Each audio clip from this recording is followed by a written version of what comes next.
Welcome back. I'm Gary Parr, and you are listening to Fiber Talk, that twice-weekly podcast for people who do the fine art needle and thread thing. And our guest this week, returning guest from, holy smokes, more than a year ago, Jessica Grimm. Hi, Jessica. Hi, Gary. Boy, I was looking up. You were, because it's been a long while, you were the 44th guest we had. Oh, wow. Yeah, so, and this is number 103. So, yeah, it's been a long while. Yeah. Yeah. Yep. And it's amazing the amount of shows you and Christine have been doing and the different topics and the very interesting guests. So, yeah. It's so much fun. Yeah, we're never bored. Never. No. Always something new to talk about. Yeah. Yep. Yeah.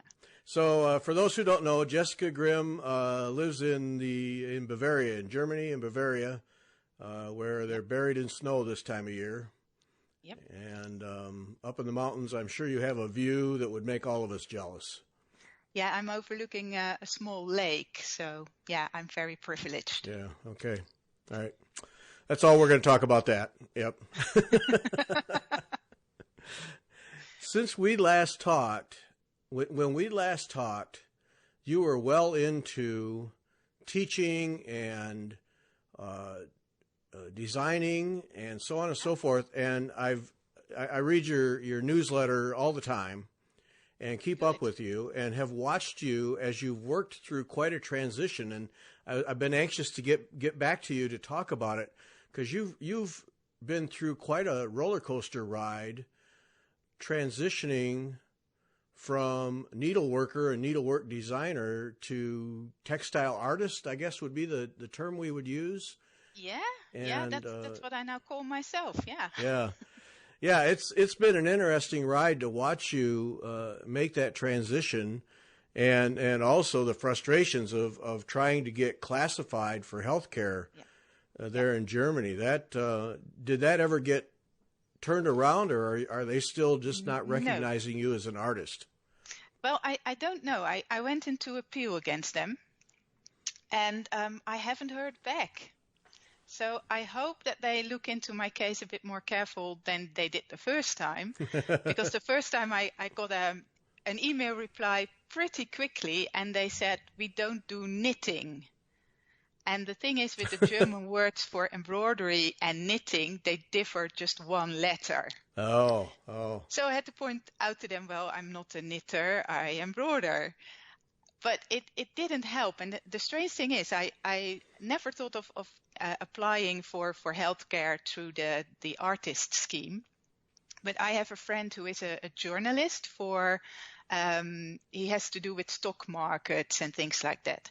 So he makes quite a lot of money, but he is considered an artist or a journalist. They come under the same scheme. So he said to me, well, Jessica, try to get in there. Because if I'm an artist, you certainly are an artist. But no, it didn't quite work out that way. So I'm still waiting. I hope they will accept me. Yeah, I hope so too. And just for your own personal, I hope that they do it. But it also has really, your experience has really put me on a just eyes and ears open to this topic in general. Because it's there's quite a debate to be had about whether needlework people are artists or are hobbyists or craft people. Yeah. And I'm of the mind that in most cases, in one way or another, we're artists.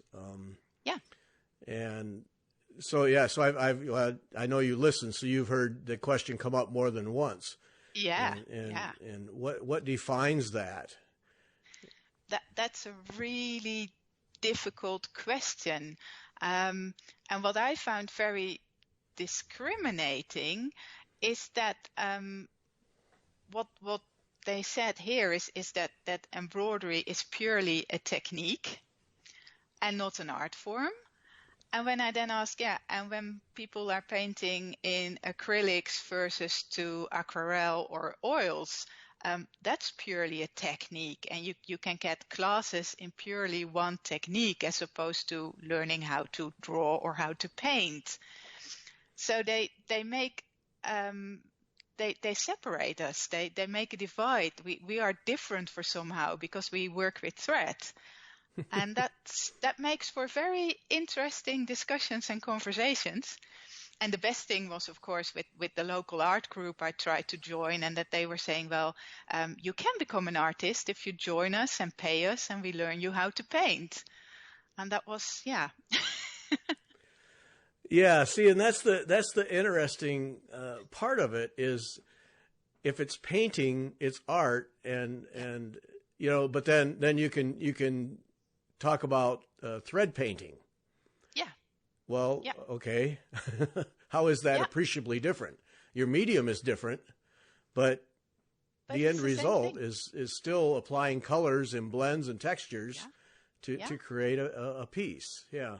Yeah, and especially the form of thread painting that is taught at the Royal School of Needlework, where you thread paint from a picture from nature. You take your own picture of a flower, or you get it from a magazine, but it is very much like art when they do the egg drawing and things like that. And yeah, they were telling me, no, it's completely different. You work with fabric. You are a crafter.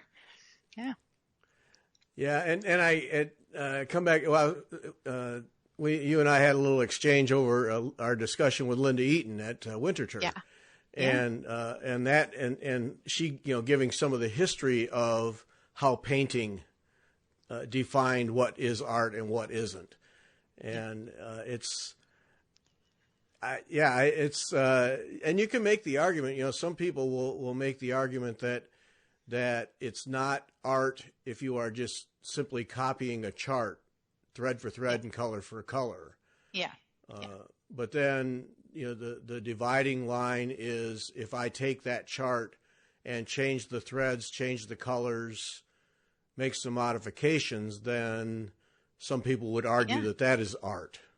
Yeah. I think so too. As soon as you start to put your own ideas into it and modify things, you put your own creativity in, and I think art is being creative. Yes, exactly. Well, and that maybe that's the definition that we ought to start with or hang on to, is just that art is being creative. Yeah. And go from there. Yeah. Especially when I design something really from the bottom up, and there's a deeper layer of meaning in what I'm stitching, then certainly that's art. If a head design is art, I'm not sure, although I enjoy them, because then you copy a chart stitch for stitch, and I wouldn't advise changing out colors there. Yeah. I don't know how you can argue that what you do as a designer is not art. No. Did you give up on the painting group then? Yeah. Okay. They don't want me, and I certainly wasn't going to pay them for getting taught how to paint. No. Groups will always take your money, won't they? Yeah. But it is a real shame. I think we could have benefited from each other really well. But, oh well. Well, maybe there's sense. And there's another aspect of it, too, is benefiting from each other. Yeah. Is I got to believe if you or I or anyone sat down with a painter and watched them construct a piece, and could have a discussion along the way and do it from the perspective of needlework, that there would be a lot to be learned in terms of how they're dealing with shades and texture, and that could be applied to threads. Definitely. How you build up a design, positive space, negative space, that things should be lighter towards the top and darker towards the bottom. Yeah. And I would think that the reverse would be true. Definitely. Yeah. You with a design in your head, sit down with a painter and say, look, this is how I'm going to approach it from a painter perspective. How would you do it? Yeah. And it's basically what I'm doing with my husband, because I usually come up with the ideas what I want to stitch, but my husband is very good at drawing and painting, So I usually just talk my ideas over with him, and he is actually putting them to paper, and then I am going to stitch. So we benefit enormously from discussing these things, and how do you approach design? And he can often say, oh, well, when I sketch something, just change it a little over here, or position the figure a little differently, or turn a feet or foot and see how it makes the figure stand up more anatomically correct. Mm-hmm. And that really helps. Mm-hmm. So you actually are able to live that exchange. That's great. Yeah. It sounds like your husband's one of those guys where you start talking about something, he just grabs a pencil, and next thing you know, there it is, huh? Yeah, he does. Yeah, that's brilliant. I don't know how. I don't get that. I don't get that at all. No, me neither. I can do reasonable well drawings, but not nearly as good as he can. No. Yeah, that's a talent, and I've made a couple of serious runs that, you should be able to sit down with a piece of paper and a pencil and look at something and recreate it. And no.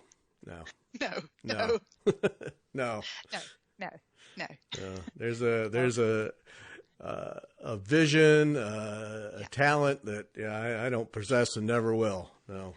And the really weird thing is, I can do lifelike thread painting really good, Mm-hmm. but as soon as I have to replicate the same thing with pencil, nope. And you would think that would translate, wouldn't you? Yeah. You would think I can do both things, but no, I can't. No. Well, I learned to live with that. You found the right guy, so there you have it. Oh, definitely, yeah. That'd be fun. I'd love to be a fly on the wall and watch that an exchange and watch you guys learn off of each other. That'd be fun. Oh, yeah, we could install a webcam. Yeah, don't. Don't. Here's a tip. Don't. No. No. So you posted in one of your statements as you were making this journey that you did, I really got a chuckle out of it. You attended a second high-end craft market. It was such a success that I vowed not to attend another one for the rest of my life. Yeah. It was such a shame. They do really high-end craft markets here in the surroundings of Munich, because Munich is a very affluent area, so they can afford to do them. There is customers coming through the door. So they usually have a very spectacular venue where they do it, a beautiful old farmhouse that they've done up to, really high-end finishes.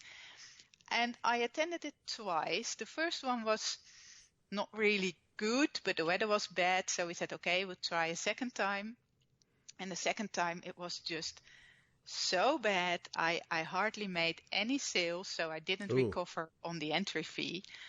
And because they are so high end and they hire these really upscale venues, the entry fee is really, really high. Mm-hmm. And people they were not getting what I was doing. I constantly got asked, this is not Bavarian, this has no tradition here, why are you doing it? And I thought, no, this is totally wrong. I'm not going to do this anymore. I'm not going to take the abuse. Well, that's interesting, because when I read that statement, I thought that that you were so busy and it was so much work that you were just exhausted, and there wasn't enough pay. But now to hear you tell that, it was quite the opposite. It just you were just a square peg in a round hole with this thing. Yeah, definitely. Yeah, and it was such a shame, because I always think what I do is so unique. There are not many people around that do high-end gold work embroidery that you can actually see when they are working, and that you can ask questions. Right. But people react very they just don't get it. And it doesn't matter if I'm in a museum or if I'm at one of these craft markets, they don't get what I'm doing. You constantly get the question, how long will it take? Well, 200 hours is nothing. Yeah, why would you want to do it? Do you make a lot of money?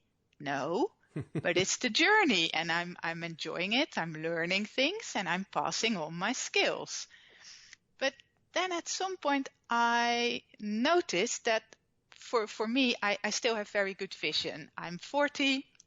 I can still see the thread count of my ground fabric very well.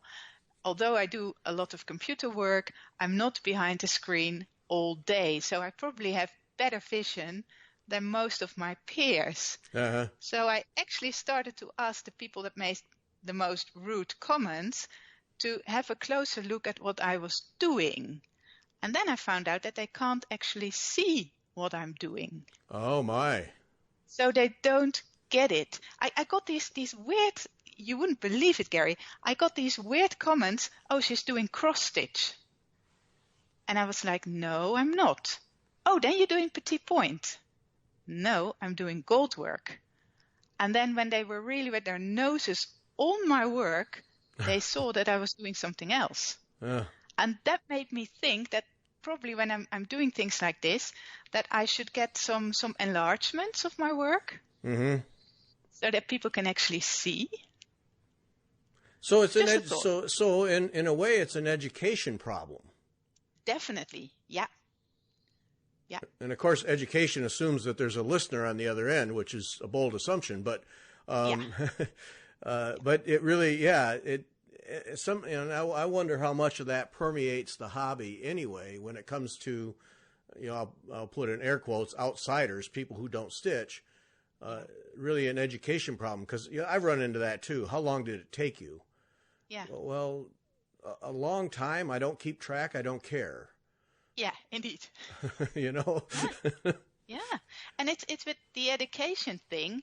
I started to do this what is it? Anger-free communication techniques, where you when you get a nasty remark, you say, "Pardon me, I didn't quite get that. Can you repeat that?" Things like that, and people. Then I got into conversations with people, and they usually turned around and, oh, I didn't mean it that way. It's actually quite interesting what you're doing. But doing that all day, you are exhausted at the end of the day. And the only thing I want to do is stitch and have nice conversations, but not this constant educating people. It saps your energy. Yes. Yeah. So, okay, so I can see, so these little bits and pieces here along the way have really changed you in the way that you're approaching things. Yeah. And as soon as I started to do to call myself an artist, and when I went to this nice small art exhibition with Marion Werner, I instantly, people perceived me differently. Oh. And they were so much nicer. It was no longer the needlework every woman can do. All of a sudden it was an art form. And people were so nice and so much positive energy. And I thought, ooh, wait a minute. I just have to brand myself differently. And I'm probably still going to make the same small amount of money, but the energy is so much more positive. Yeah. Well, that's the piece that I think the piece of baggage that this hobby in general carries is that perception that it's needle and thread, so therefore it's women's work, mending clothes, making a shirt, whatever it might be. And people really struggle to get beyond that and see that what we all do, and you infinitely more than me, is not that. It's not just, mending a shirt, No, it's not. No, it's a way to express myself. Yeah. And there was a perfect example in that post you did about the dress you bought from the Sinai, because that dress has been mended. Yeah. Because of it's been used to work and to wear. Yeah. It's been mended, but then right alongside of it is needle art. Yeah, it's this whole story of this woman who expresses herself, and when her life situation changes and she becomes a widow but wants to marry again, she changes the colors and the patterns, and she's adding to it.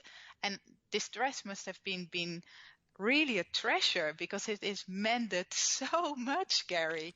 I think there are at least 50 different small pieces added onto it. It is, yeah. Yeah, no, that was, and to read the story, it clearly is not just a dress that's worn to cook and clean. It's a life story. Yeah. Yeah, and it has meaning. People would know, she wants to marry again. Let's see, who do we have? Yeah. Yeah, the symbolism in all of that, and then what you did with it was, I just found it absolutely riveting. Yeah. It's because of course here in America, that dress would have been thrown away a long time. Oh, definitely, yeah. And the strange thing is, the colors on the dress are still very, very bright. They are really bright. Mm-hmm. But then the background fabric is very, very worn. Right. And those two, we would have chucked it out a long time ago. Yeah, but it tells a story. And when you enlighten us about the culture and what those colors mean and the patterns, that piece of cloth really takes on some serious meaning. It's fascinating. Yeah.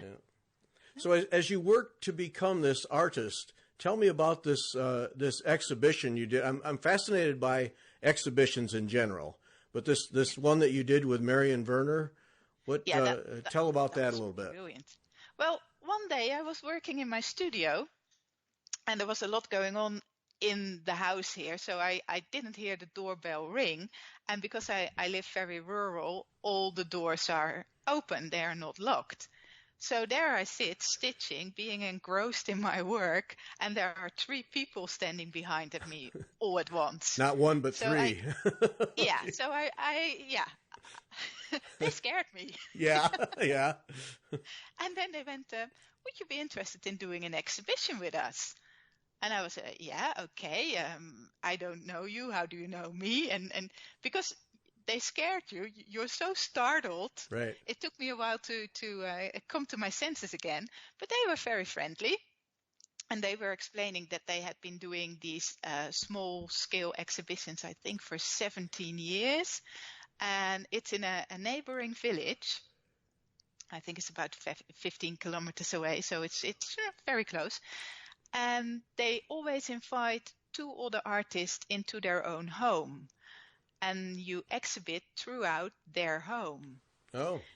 And it was just so lovely. And there is no entry fee other than that you bake 2 cakes because it goes over 2 days. So they need 1 cake on one day and the other cake on the other day. And they were so supportive. And you pay a little bit for having some flyers printed. Right. But that's all. And over the years, she has built up such a nice name for herself that she has very many regular people who know that around that time of the year there is something going on at Marion Werner's. So you get a lot of people through the door, and I saw quite a lot of work. Yeah. Well, that's fun. So your craft show sells nothing and costs you a fortune. Yeah. And Marion Werner's exhibition cost you 2 cakes. That's a good deal. Yeah. That's what I thought as well. And because she's a sculptor. Oh. And she makes funny things. They most of them have a slight religious theme, but she pokes fun of overly zealous religious people. Uh-huh. But in a very mild and fun way.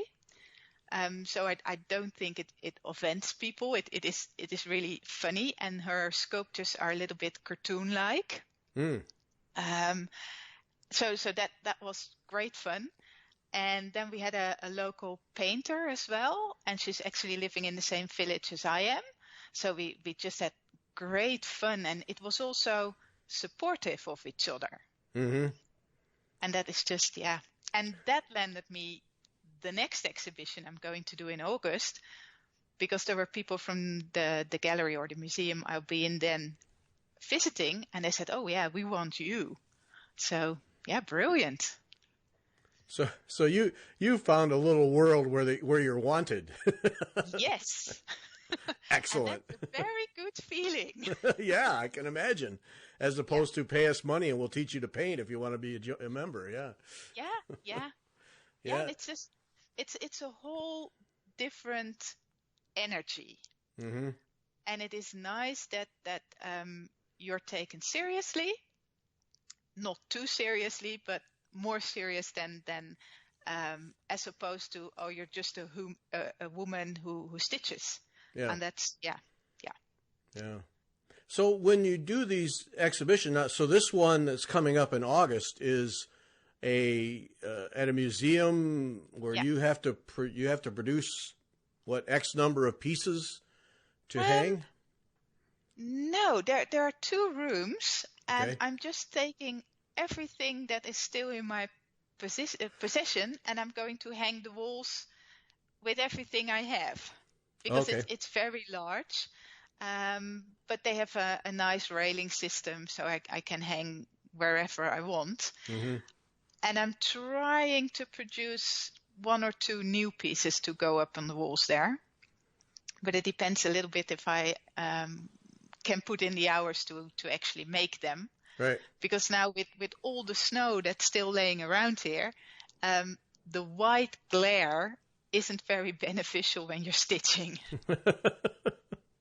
I had never thought that. I actually let down all the window coverings so that I was in the dark and stitching with my daylight lamp. But yeah. People cry for light so they can stitch, and you're trying to shut it out. Okay. Yeah. But I never thought I would do that. Yeah, when you get snow, especially a lot of snow, it does change the light in a house. Yeah, it's weird. Yeah, even at night. Yeah. Yeah, it's a strange thing. So you have all these pieces you've done, and so it's really just a matter of getting those organized. Yeah. Creating some kind of a label, and then you want to have 2 fresh ones.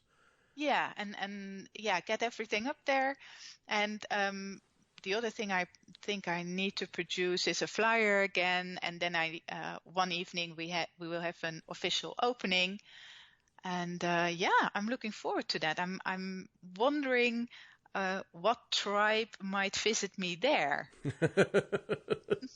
Yeah, will be really, really nice, because they are still fairly close to Munich as well, and they have a great reputation. They are in a small village, but they have been going for years as well, and they have quite a good reputation for new artists getting their exposure there. So who knows? Well, it sounds like if nothing else, you'll enjoy it. So. Oh, definitely. Yeah. Now, is this will this be with other artists, or will it be a solo exhibition? No, it's a solo exhibition. Oh boy. Yeah. It's only me. Good for you. Oh, definitely. Yeah. Now, do they kick that off with a reception the first night? Yeah. Okay. Yeah, and then it's only, I think, weekends that it's open. It's not open during the week. But that's fine. I think you get most people during the weekends anyway, because it's so rural. Yeah. And something where on those weekends you'll spend a good deal of time there, or will you? Yeah. Okay, I'll be sitting there the whole afternoon. Yeah. And these your pieces are then for sale, or are they just simply there for observing? Both. I will have a few pieces that are for sale, but the things I don't sell are the pieces I made for the Royal School of Needlework. Now, that are my pieces. And then there's 1 or 2 pieces that I won't sell yet, but they might go in the future. Yeah. It takes a while to let them go. Well, exactly. And that's a thing that I would struggle with. I mean, I don't design, so it's not a problem for me. But if it's something I created, because Christine and I have a friend that from the aquarium hobby. She's a scientific illustrator. Okay. And a brilliant talent. And I mean, she'll do fish, and she actually gets the scales right. Oh, you know, wow. counts them. Everything is just right. She'll do botanicals, flowers, and they're just gorgeous. And she does them in all kinds of medium. Colored pencil is the one that blows me away. When she gets done with a colored pencil one, you can't even you did that in pencil. But, but she will sell any of her originals. Okay. And I talked to her once about that. I said, how can you do that? I mean, you got hours of dedication to get this precisely right, the colors and the shading and everything, and then you just let that go out the door.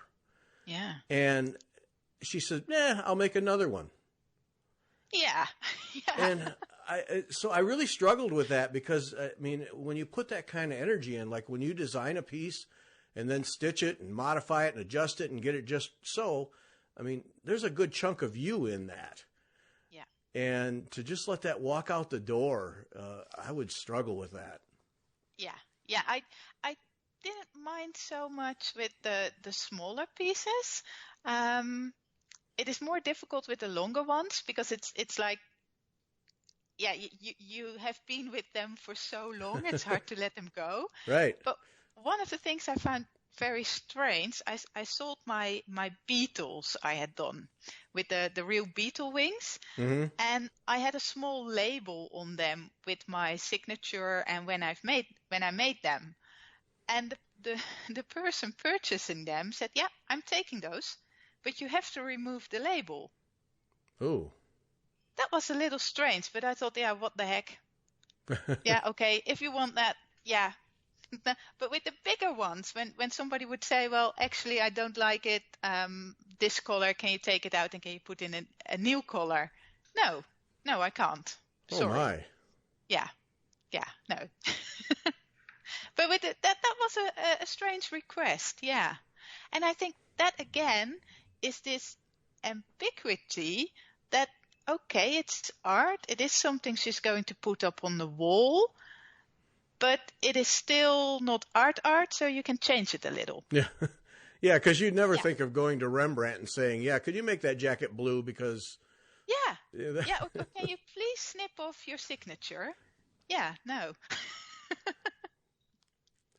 Just the mental process in this hobby is, I think, probably one of the things that interests me most is those kinds of things. Well, it's just needle and thread. Can't you just change it? No, I created this to look like this for a reason. Yeah. And it's things. And my signature goes on it because I created it. Yeah, and it's things now. I've been in this area or in this field for about 8 years now, really doing the top end embroidery, and I still learn, and I still learn a lot about myself, usually through the interaction with others. Mm-hmm. I had a request about a year ago, and I did it, and with hindsight, I shouldn't. I have a regular pupil who comes a lot, and she usually doesn't finish things. Okay, we all know life is busy, that happens. So she had a whole bunch of those half-finished workshop pieces she had done with me, and she said, well, I'll pay you, can you finish them? And I did it, and it didn't feel good. Yeah. And because when she asked, I was, oh yeah, sure, I'll do that for you. I like her, so no problem. And then during the process of finishing them, I was sort of, no, this is wrong. I mean, I did it, but I will not do it again. And I can't precisely put into words what was bothering me so much, but it was wrong. Yeah. Yeah. No, I know how you feel. I used to do wedding photography. I did wedding photography for 10 years. I shot for a lady who it was her studio. And my job was to just go photograph the wedding, hand her the film, and get a check, and I was done with it. She was the one that had to deal with, and this was back in the day when they put together wedding albums, and you had prints and negatives, and she would work for hours with the bride to assemble the photos and put the album together. And we were having a discussion one day, and because she'd had a couple that were basically, she was not going to make money off of them because they had put her through such a ringer. Oh yeah. And the discussion came down to, there is some business that it's more profitable to turn it away. Yes. Yeah. And so I relate to that, and we talked about that because, of course, every wedding was an experience, good or bad. It was always an experience, and stories to tell for the rest of my life. But there's some business that is it's not worth the money. Yeah. No. Yeah. And that is really hard because in my field, I mean, I wrote the numbers online. You're not making money. Right. Or very little money. So at some point you start to accept almost everything. And I came to a point where I said, no, I'm not going to do everything, because at the end of the day, it's just money.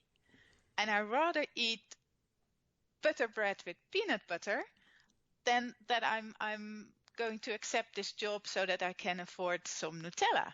Right. I'm just not going to do it. Yeah. And that is very important as well, because you've seen the whole discussion online, and it was very interesting. When I wrote my blog post that I had quite a rough year and financially it hadn't been worth it, there were a few comments on the blog post directly, but I received many more in my email box and from quite big names in the industry. Uh-huh. Because when you look at people's Instagram accounts and Facebook accounts, everything is just amazing and fantastic. Right. But Yes. of course that can't be true. And it isn't true. There are far more of us really, really struggling. And of course they don't want to have their names on my blog. That is clear. I'm not going to name names here. Right. But I was actually shocked because I thought, oh, they are doing okay. It's just me. Then it was good to read that it isn't just me. There's more of us having the same problems. You have good company. Oh dear, yeah. Yeah, but it's sad in itself because it's so hard to get paid fairly for the amount of time you put into things. That is a real problem in the industry. Right. Yeah. Oh yeah, that was actually the last time I flew home from Germany. I was stitching on a plane. I was actually in Munich and was actually I was on someone else's dime, and so there was no time to come visit. But I was That's a shame. Yeah. If I could have stayed an extra day, you were going to get a call. But do. Yeah, but the first question from a flight attendant, was how much time, and then do you sell it? Are you going to sell that? And my response was no. I said no, because I could never get enough money out of it to make it worthwhile. So no. And that was very interesting with your conversation you had with Trish Purr, when she was saying that she now wants to concentrate on other things. Right.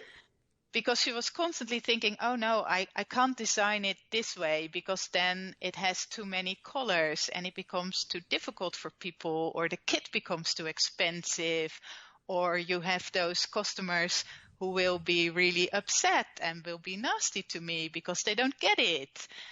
And that was, that could have been me talking. Well, and that's kind of an ongoing battle as you work through a design career, though, is you want to design what people will buy, but then there's an integrity, and I don't know if that's the right word, but I think so. A commitment to your art and to what you see and what you want to project as yourself.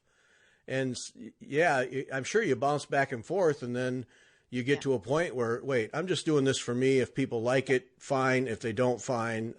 I'm doing this. Yeah. And I became very selfish because I was thinking, hey, I've turned 40 last year. And I thought, how many years of good eyesight do I have left? And am I going to spend it trying to make it big, whatever that is, or am I going to enjoy myself? Yeah. Well, I'm going to be selfish. I'm going to enjoy myself. Well, but yeah, and that's, that's selfish in a more positive way, though. Yeah. I owe it to me to do what I enjoy. And if I happen to have an audience that likes it, then Fine. That's gravy. Yeah. Icing on the cake. Yeah. Yeah. But Yeah. at night I go to bed happy with myself. Yeah. And that was the whole reason behind stopping all the social media things I did. I spent so much time online and so little time stitching. Because you're not done with writing a great post or making fantastic photos. People want interaction with you. Right. But that interaction doesn't translate into you making more money. That was really interesting, because that was one of the reactions to my blog post on the whole issue, that people said, well, by not being on social media, you actually harming your sales. Well, I got news for these people. That's not the case. Because my most loyal customers are the people who read my newsletter. Uh-huh. And the other ones who see a post on Instagram, they see so many posts on Instagram. Why buy from me? Mm-hmm. Yeah. Yeah. And the amount of time to generate a sale through the social media is in no relation to the revenue I got out of it. No. No. Yeah. Yeah. And this is a much more peaceful life, Gary. Yeah. Well, but you also have something that a lot of people don't have, in that you are consistent and persistent with your newsletter. Yeah.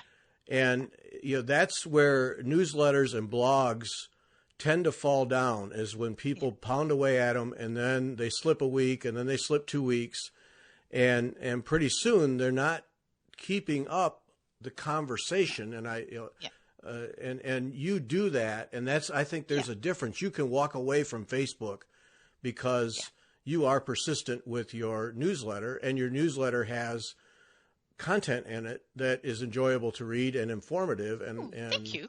Well, I mean, it is. I don't. It really is. And so there's a social media there that isn't the Facebook, Instagram social media. No.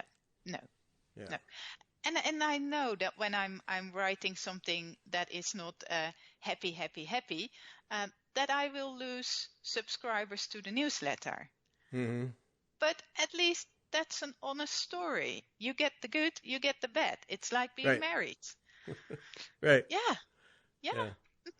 And I think there is a group of embroidery people out there that really appreciate it. It's like me when I receive the emails from much bigger names than myself that actually say, well, Jessica, we've been through this and we made that or that decision. Mm-hmm. That was really, in a way, uplifting and motivating. Yes. Yeah. Well, just knowing you're not alone. It's huge. Yeah. Yeah. And that no matter how hard you work, you can't always pinpoint why you are not the one making it big. Mm-hmm. You just no, you can't. Yep. China. Yeah. Okay, now when I read that you went to China to teach, the first thing that enters my head is you went to the land of embroidery, needlework at its utmost, and you taught there. So when we were able to do this next podcast, I really wanted to learn about your experience there. Well, it was absolutely great. I found this email sitting in my email box, and it said, well, are you interested in teaching embroidery in China? Well, the first thing you think is somebody is taking the mick.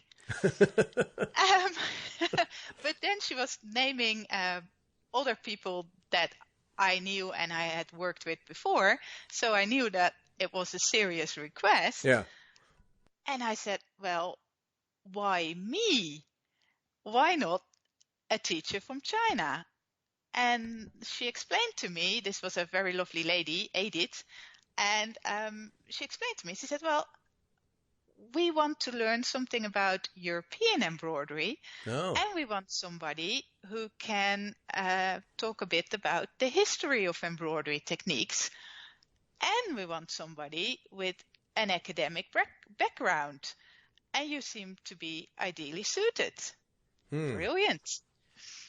And we took it from there, and I started to design really classical things that are quintessential European from different areas in Europe. And I had a blast. They were so nice. It was all so very well organized. And my students, because, there were probably 3 that could actually speak a little bit of English. Uh-huh. Then I had my translator, I had the organizer, and another girl from Hong Kong. They could speak really good English, my level of English, and the rest couldn't. Uh-huh. And I was amazed how well you can still teach people. And they were so dedicated, Gary. Yeah. It was a little bit scary. Not the student you're used to. No. This is a whole different level. Yeah. Yeah. And it was very, very nice. I actually had 2 men there, and they came from Tibet. Because there is a cultural exchange program going on where they are trying to find ways how they can monetize their traditional handicrafts. So they were actually sponsored so that they could attend, but they came from really rural Tibet. And they had never been on an airplane. They had never been in a real city. But they were so lovely, and they couldn't even speak Chinese. Uh-huh. And we laughed so much, because one of the really strange things, humor is always very dependent on the culture you come from. Sure. Strange thing is, the Dutch and the Chinese, same kind of humor. Oh, really? Okay. Yeah. Jokes that I couldn't do in Germany because or even in England, because people would be a bit offended. Mm-hmm. They went down really well. and that was just so much fun. We did this whole sampler thing, and those samplers were normally made by the girls to show off their prolificacy with needlework. Mm-hmm. And it was also a great advertisement for when you wanted to get married. Yes. So that your in-laws knew that they had a decent housewife. So every day, when we were done with stitching, they would all go home. And the next day, most of them had finished the little sampler I gave them. Oh, no. Yeah, amazing. So every day we were looking for the best daughter-in-law or son-in-law. Uh-huh, and sure. It's so much fun. It was just, they were really, really great. Yeah, and I learned a lot as well.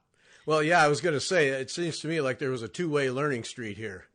Yeah, definitely. Yeah. Because let's face it, what we hear in the press about China is not necessarily what is going on there. Right.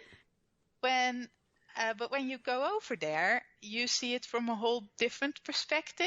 Mm-hmm. And I think combining the 2 gives me a different understanding of what's going on. Yeah. And that's priceless. Yep. Yeah. Yeah. No, and you know, that don't want to get anything political, but you know, same thing for the U.S. Yeah. There's a whole bunch of regular folks over here just trying to get through the days. Yeah. Yeah. Yeah. Yep. Yeah. And that, I mean, I've been to the U.S. I've seen things. I've talked to people, and the same thing. I've been to far more obscure countries like Syria and Libya, and the stories you read here in the newspapers, and then especially when people start to these newspapers? And then you say, well, actually, I've been there. It looked quite different. Uh-huh. Yeah, and it enriches you enormously. Yeah. Mm-hmm. No. Yeah. So when you're teaching in China, what techniques are you teaching? Just straight surface embroidery, or? We did 4 different things. I started them up with normal crewel work. Okay. And they were amazed because they do everything in silk. Mm-hmm. And the museums, we were teaching everything is silk, silk, silk, silk with a few gold threads. It's totally amazing. That museum, if you're ever in Hangzhou in China, go. It's beyond anything I've ever seen. Yeah. And then I asked them to stitch with wool on linen. And they were sort of, wool on linen.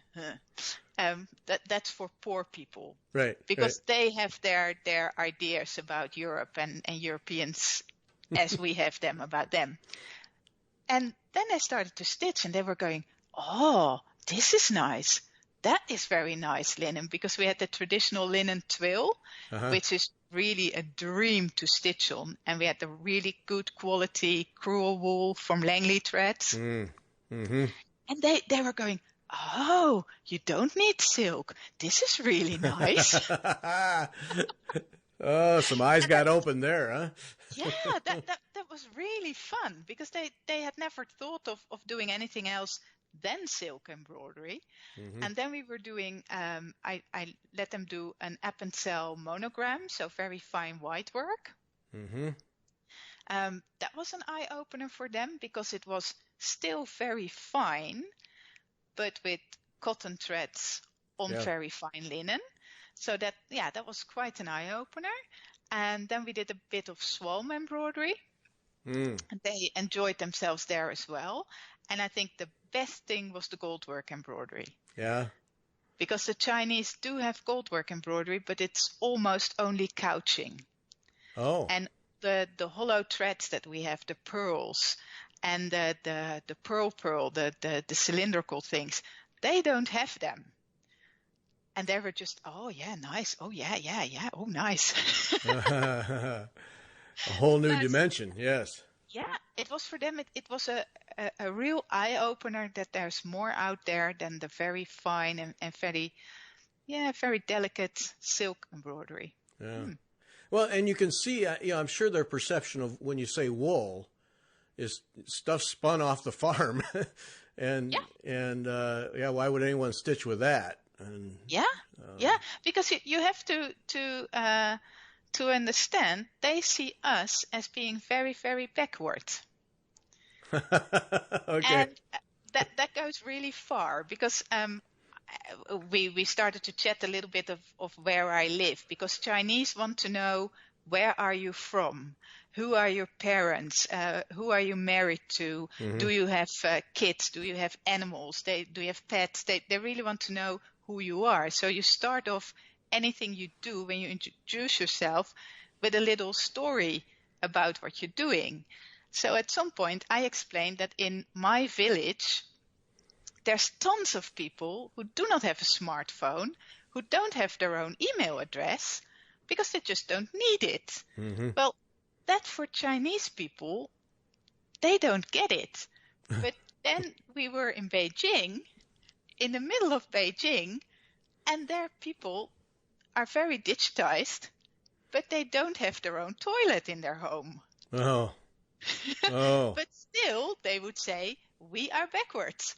And that's just realizing these things. That is, in a way, it's mind-boggling. Mm-hmm.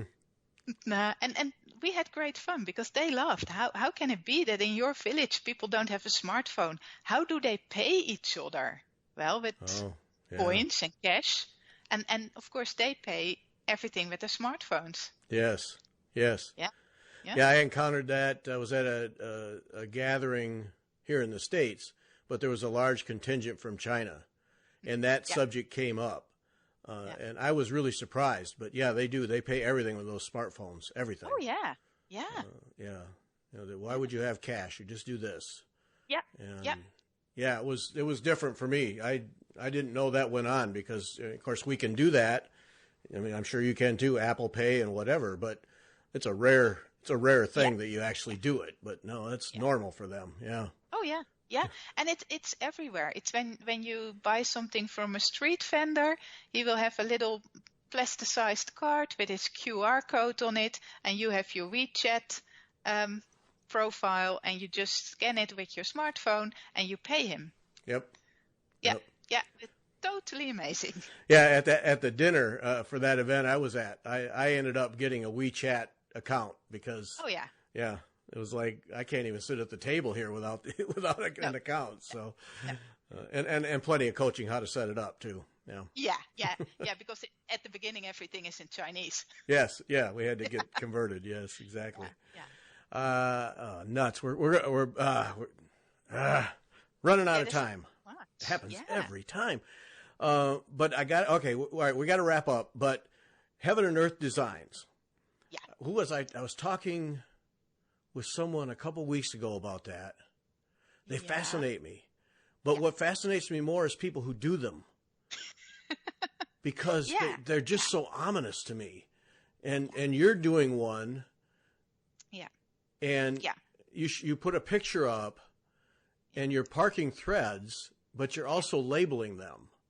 Yeah, because I'm doing the Heaven and Earth Designer Stitch in Time or a stitching shelf. It goes under several names. It is my first one. I've never done one. I've seen many and I was always pretty amazed by them, but I really like this design. I always thought, ooh, I'm going to do it. So I started, I think, nearly 2 years ago. I'm still on the first page, okay, but that has a really good reason. Okay. The piece Sell is it, so Jessica. big. Sell it. Tell us. I had no frame to have it on. So I started actually stitching it in the hand. How crazy are you? So I couldn't park my threads and progress is very slow. And then I was given this huge frame by the people that make other frames for me. And they said, well, it's not very, very good. It has a few issues, but if you can use it, here it is. And I said, oh yeah, I can use it. I know something for it.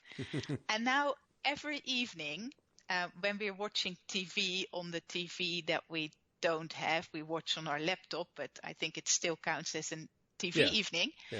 I'm actually credit for doing that, my yes. design. And it is great fun. I have a big roll of masking tape, and I put the thread number and the symbol on it when I want to park a thread, and I stick the little label on top of the thread and onto my fabric. Because you can't just park threads without labeling them, because it has 237 colors. Right. And that is, I think, half of all the DMC colors there are. And some are very, very similar. Yeah. Well, that's the thing I've seen many people who park threads and they'll have 40 or 50 threads working at once. And there's nothing to tell them what color it is. Oh, dear. I don't even know how you do that, but it must be, well, they brought it up in a hole where that color's going to go. And that's possible. Yeah, and they'll get to that later, and it'll show up, and it won't matter. But it's just, I know I'll never start one because I'll never finish it. It would just never happen. But it is really an amazing aspect of the hobby to me, the people who do that, because and they're beautiful pieces when they're finished. Oh. Yeah.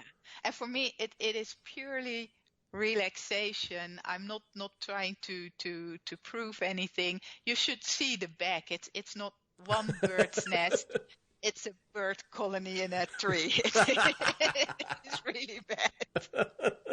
But I'm so happy. And my husband is watching TV with me, and he's usually doing something else as well. We are not very good at just watching TV. Mm-hmm. And he sits there, and the look on his face when I'm saying, ooh, I've done another 25 stitches, and that's 3 hours later. He doesn't get it, no. No. But they are really fun, Gary. If you have the space, they are really fun. Just set one up. It can stand in the corner. And you just slowly work on them. Yeah. I don't think that's going to happen. I really don't. Yeah. I would never have done it. I really like this design. It spoke to me with all these ladies sitting behind their frames, embroidering throughout the seasons it is. I think that is really very pretty. Yeah. I could have bought a print of the thing, but that's not quite the same. No, but it'd be on your wall a lot faster. Yeah. Well, the thing is, I don't think we have a wall that is actually big enough to house the thing when it's done. Got that problem too. Okay. So I think it goes up on the ceiling. Yeah. Well, hey, wherever there's space. Jessica, we got to end this thing. Yeah. Darn it. What a treat. Yeah, that was fun. Yes. Thanks so much for doing this. And there's still more. We didn't even get all of the things on the sheet here, so that means you got to come back again. So, yep. Yeah, my pleasure. This is always so much fun. That's what it'll be. All right. Thanks for doing this. Thanks to everybody for listening, and I'll be back on Wednesday.